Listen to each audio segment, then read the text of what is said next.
I don't care what you're doing, where you're at, what your plans are, whatever you do not go to the gym. Stop working out, stop doing your cardio, stop dieting, stop fasting, start eating more things that are just going to like actually help you relax and feel good. I want you to spend more time just kind of chilling in your room, vibing out, trying to relax your anxiety away.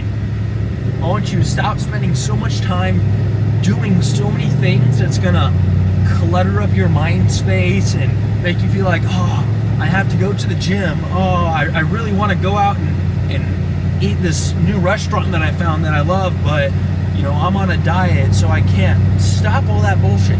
Start just, if you want to do it, go eat the food, go eat whatever it is you want to do, then come home, relax, go ahead and pull up a YouTube video or scroll for a little bit on TikTok, help ease your mind, numb your mind, that way you can debrief and just kind of feel a little bit better. And then I want you to go to your doctor and have them prescribe you like 10 different pills that's all gonna cause one problem for another and all be, you know, this big polypharmacy mess, and that's your solution to living a fulfilling life. I don't want you to have money. You don't need to be rich. Being rich is not what God would have wanted. God wants you to be poor.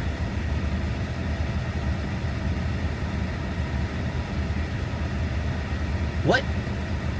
This is the exact kind of bullshit that I hear going around online every single day.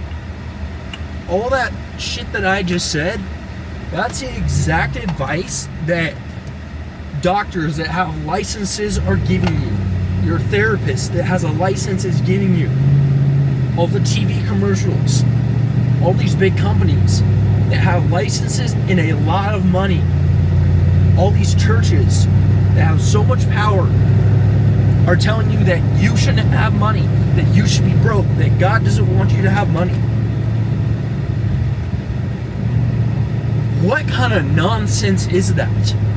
I mean, seriously, I really want you to think about it. Do you really think that God wants you to be poor, that God wants you to be some peasant? And you might be sitting there thinking, oh, well, you know, in the Bible it says that all these people were poor. They had nothing. They had no money. Okay. And does that mean that you were not supposed to have money? Like I'm not going to delve too far into religion in this video.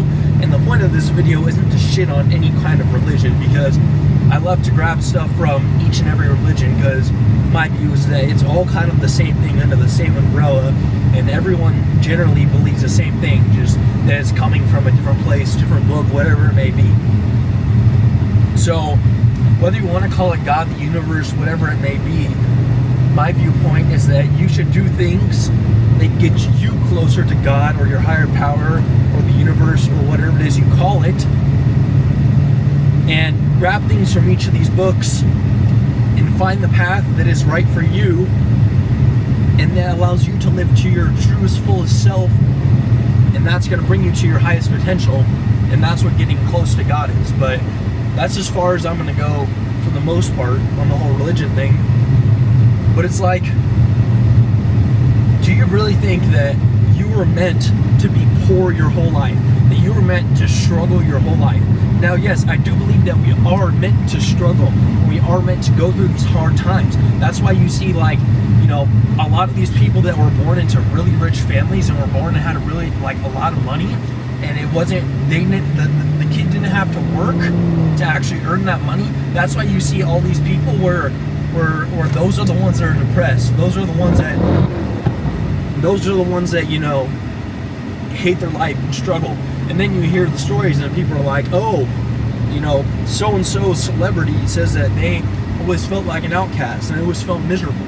And then they go and, you know, people go and shit on that person for feeling like an outcast just because they had, you know, just because they had a whole lot of money growing up. And it's like, part of the reason that they had a lot of money, I mean, that they feel so much like an outcast, because they never had to go through that real hard, deep struggle in order to actually get to the other side, to actually feel worthy and feel fulfilling in that money. Now, just because you were born into a wealthy family doesn't mean you have to be miserable your whole life, because money is not the pinnacle of everything. Your core values and principles, the things that you do for yourself every day, the amount you show up for yourself every day, is what truly allows you to find that inner peace in your inner self and who you truly are and need to be. So if you were somebody that had grown up with money, now, it might be a little bit quote unquote easier for you to start, but it's not going to be any easier for you to start going to the gym, for you to start eating right, because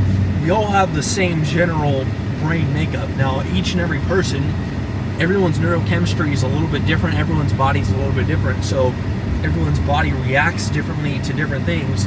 But under the general umbrella, the core principles of what are going to cause you to be a fulfilled person, have a fulfilling life, and actually enjoy every day is the same thing. Eating healthy, training hard, doing your cardio, all of that is so extremely important. So if you are just going, if you are starting to go down a bad path, and when I mean a bad path, I don't just mean like you're getting into drugs and alcohol, you're starting to steal things, whatever it may be. A bad path can be so many different things. A bad path can simply be you're starting to go down a bad path with eating, and you're starting to build a food addiction. You just cannot just put the fork down for literally anything. Like it's like you have a magnetic pull coming towards you anytime that you see some sort of food, or you see something that you want to eat. You see a soda you want to drink, a milkshake you want to drink, you see a burger you want to eat, you see the fries, whatever it may be, you feel like you have a magnetic pull. And that's something I can relate to, because as of recently, after this back injury, I had to pretty much let so many things go. And the biggest one that I had to let go was being able to train, because with what, I don't know exactly what my injury was just yet. I'm still in the process of getting a full diagnosis, but it's either that I had a developing cauda equina syndrome, or I have an extreme herniated disc where the fluid is starting to leak out and it basically popped. Regardless of what it is, it was still an excruciatingly painful experience, and I'm 22 years old and I was walking with a cane just about a month and a half ago. I literally couldn't do anything. I would wake up in the morning and be at 15 out of 10 pain.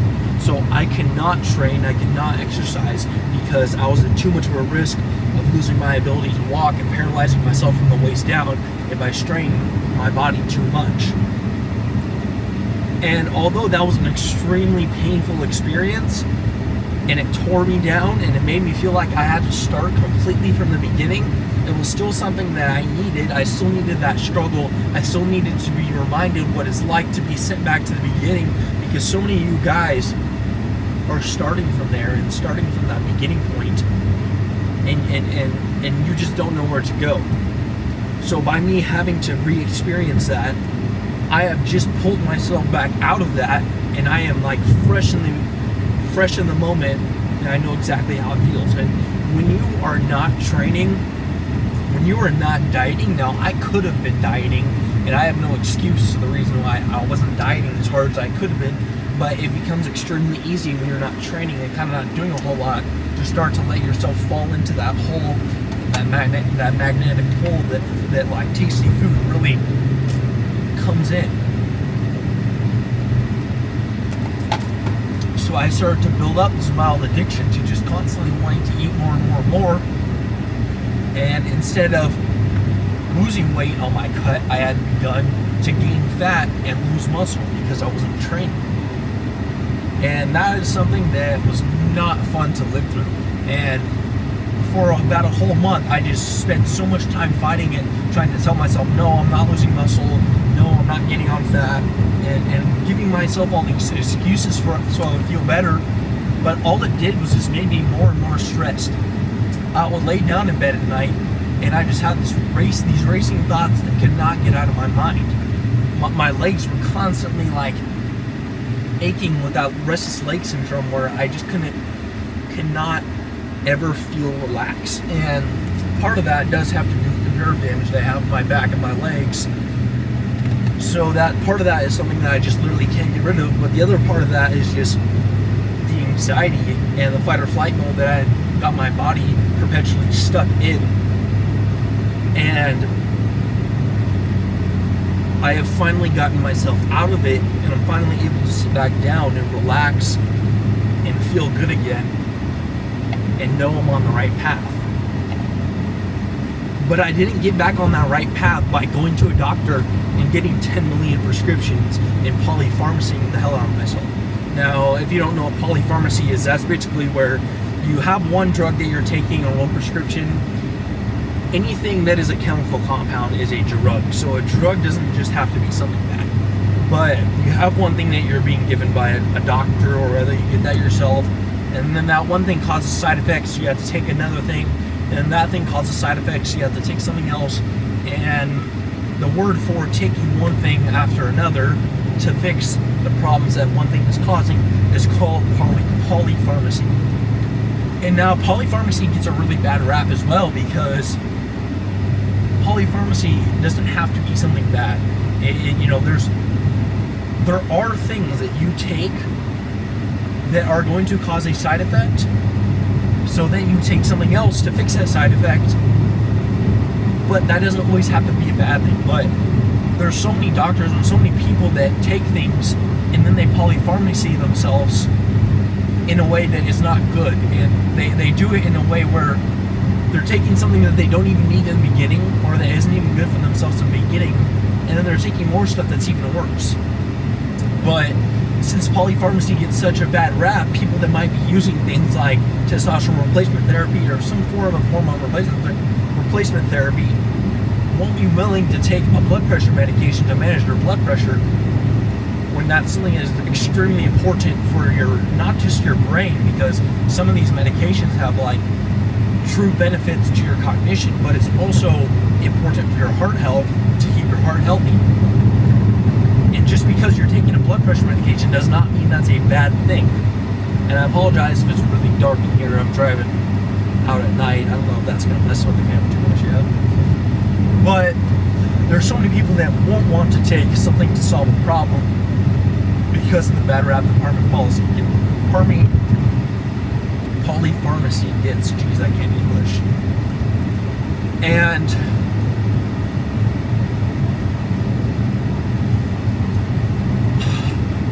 so many people are just stuck down this bad path of life. Stuck with the addiction to fast food.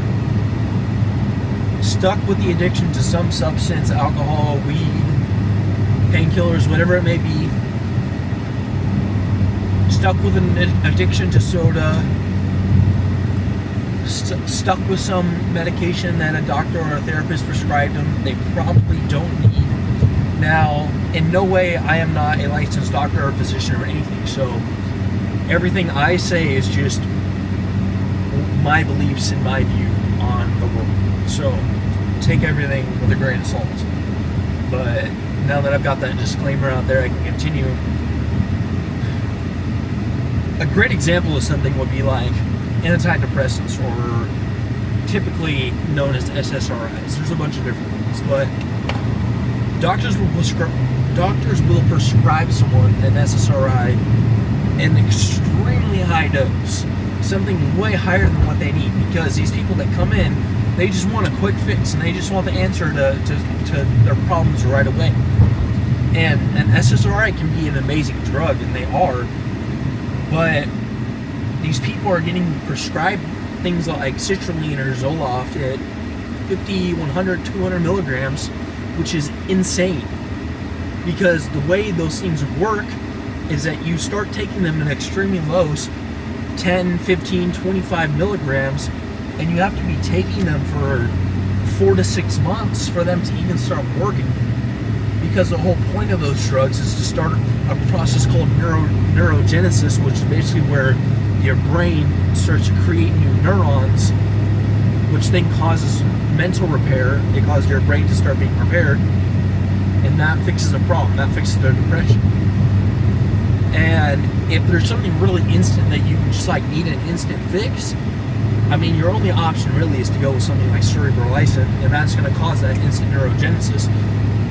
Or something like, you could experiment with something like psilocybin, which also has a really positive neurogenesis effect, but that's something you need to go into with a little bit more experience before you just blindly try that. But the point of the matter is that people want a quick fix. And if the number one thing that's known for being the quick fix, which is antidepressants, isn't actually a quick fix, it's something that you're supposed to take at a low dose for a long term, in a long amount of time to actually fix the problem, it makes you start to think, it's like, okay, what's even the point of taking it? What's the point of taking all these things if it takes so long to actually work?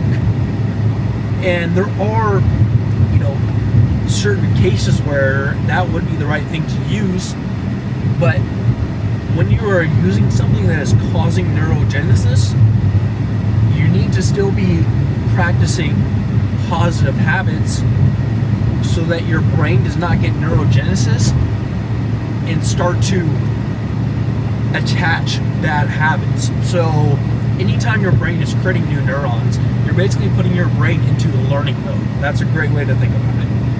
If you're putting your brain into learning mode and you're still going out, eating all the fast food, still watching the porn, still beating your meat, still doing all these bad habits, your brain is going to learn that that's the right thing to do.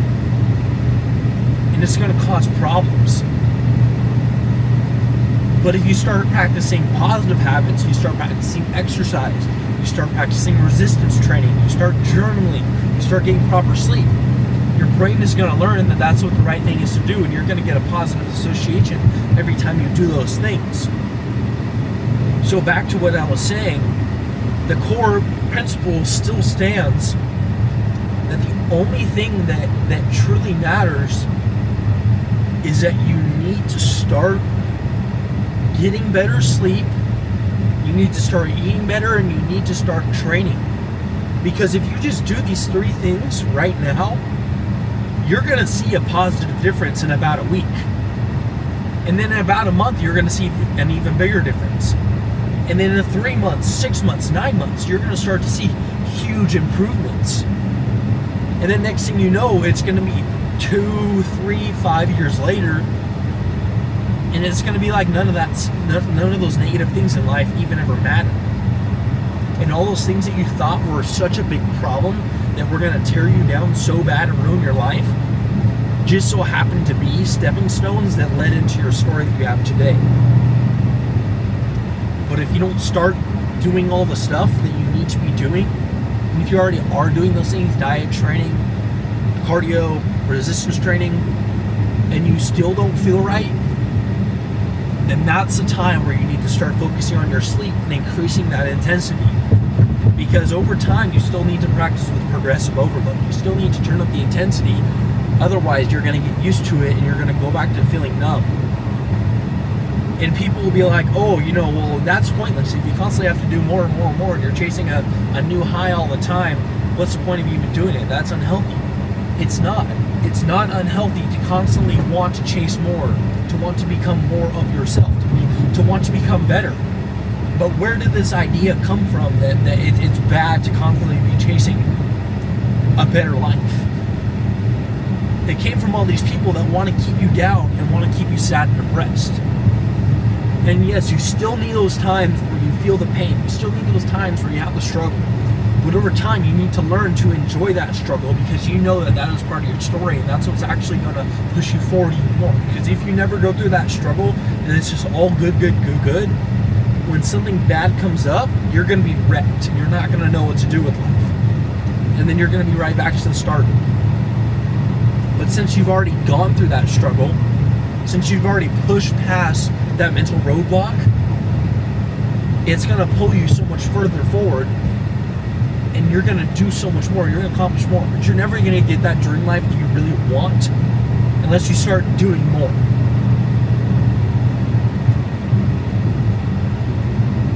And it's so easy to win nowadays because all you have to do to win is be better than everybody else. And when everybody else is so damn lazy doing all those things that I said in the beginning of the video,